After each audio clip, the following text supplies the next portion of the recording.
हाय, मैं रोशन कुशवाहा और आप देख रहे हैं times of Sitamarhi. Times of Sitamarhi में आपका स्वागत है। जैसा कि आप लोगों को पता है कि मैं अभी 3 दिनों से कंटिन्यू ओखला विधानसभा में हूँ। ओखला विधानसभा के मैं शाहीन बाग में हूँ और यहीं पे एक आंटी मिल गई है, उनसे थोड़ा बातें करते हैं कि क्या माहौल है एमआईएम को लेकर।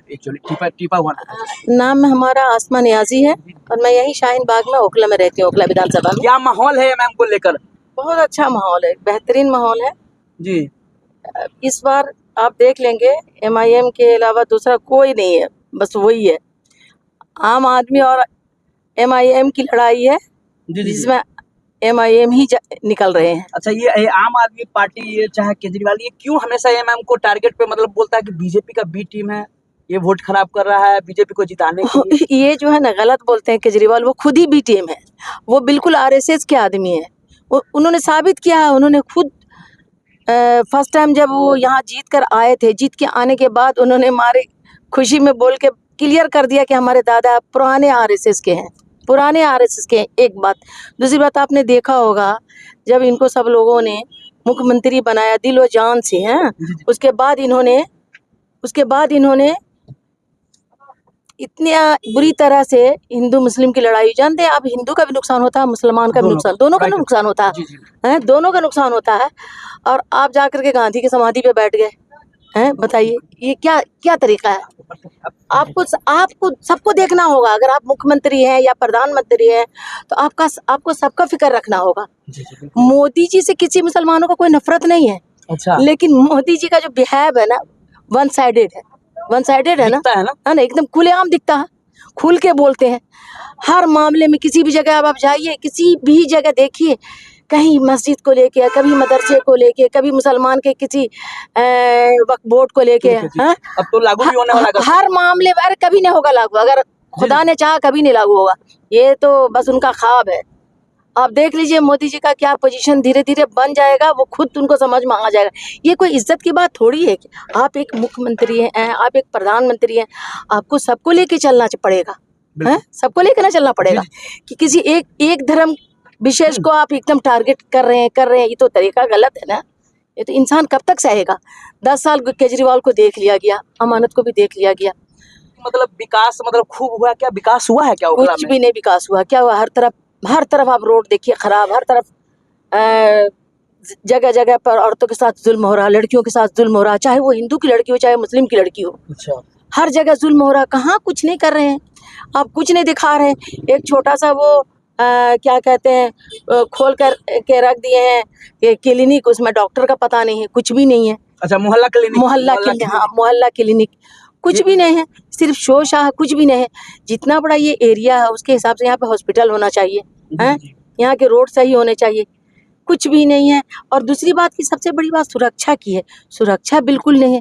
जहाँ देखिए आप किसी को भी वो कोरोना आया था, मौलाना साद निजामुद्दीन वाले, आप उनको वो करवा दिए, उनके ऊपर मुकदमा करवा दिए। पूरा टारगेट किया गया। देखिए मुस्तफाबाद में जो ताहिर हुसैन थे, उनके लिए आपने क्या बोला कि उनको डबल सजा दीजिए। अरे आप ये बोली कि उनका जांच कीजिए, पड़ताल कीजिए, अगर जांच के बाद वो गुनहगार है तो सजा दीजिए, जो एक इंसाफ की बात है। आप सीधे कहते थे कि डबल सजा दीजिए और डबल सजा का वो करवा के बैठ गए उनके साथ। ये तो बहुत गलत बात है। इसलिए आप तय कर लिया है, हिंदू मुस्लिम सभी, ये सिर्फ मुस्लिम नहीं, हिंदू मुस्लिम सभी पसंद कर रहे हैं शिफाउर रहमान को। और असदुद्दीन ओवैसी जो है मेन लीडर, उनको आप देखा होगा, सभी के लिए बोलते हैं, दलित के लिए बोलते हैं, मुस्लिम के लिए बोलते हैं, हिंदूज के लिए बोलते हैं, सब के लिए बोलते हैं। अभी आपने देखा ये जो हुआ कुंभ में कितना बड़ा जुल्म किया गया, कितना 200 से ज्यादा लोग खत्म हुए, लेकिन बस आंकड़ा कुछ और ही दिखाया गया। देख लिया ना, आंकड़ा कुछ और दिखा रहे। आज मुसलमानों ने साथ दिया, मुसलमानों ने साथ दिया ना, खाना दे रहा है, दिया ना। अभी वो कुछ हिंदू भाई हमारे वहाँ फंस गए थे, क्या नाम है वहाँ, कश्मीर में बर्फबारी में, वहाँ पर भी उनको मुसलमानों ने। अरे ये देश हमेशा हिंदू मुस्लिम के प्रेम और प्यार से चला और चलता रहेगा। ये सब जो सिर्फ अपना रोटी सेकने के लिए है ना, जनता को उल्लू बना रहे हैं, ये सब गलत बात है। अच्छा, कहीं ना कहीं जो अभी जो फ्री की रेवड़ी जो बांटी जा रही है, क्या ये हमारे देश के लिए सही है कि गलत आने वाले समय के लिए? कुछ भी नहीं। देखिए ना, सभी तो वही कर रहे हैं उधर। अभी इस बार तो कांग्रेस पे और बीजेपी 2500 दे रही है। केजरीवाल 2100 दे रहे हैं कांग्रेस भी 2500। और ये क्या दे रहे हैं, असदुद्दीन साहब कुछ दे रहे हैं, नहीं। कुछ दे रहे हैं। लेकिन इंसान को समझ में आ रहा है कि नहीं, ये कुछ नहीं दे रहे हैं, हम लोगों को कुछ नहीं चाहिए। लेकिन कम से कम एक अच्छा नेता चुन के आए जो बेटियों की इज्जत हो उनकी नज़र में, सम्मान हो उनकी नज़र में, है ना, और जुल्म नहीं हो। जो आदमी अपनी ज़िंदगी जिस तरह से भी गुजारता है, कम से कम सुकून तो मिले, उसको सुकून तो मिले। वो सुकून मिटा के रख दिया। क्या वाकई में लगता है कि जो ये वो योगी साहब जो नारा दे रहे हैं कटोगे तो बटोगे, वाकई में किस पे ये लागू होता है, पहले ये बताइए। जी, हाँ।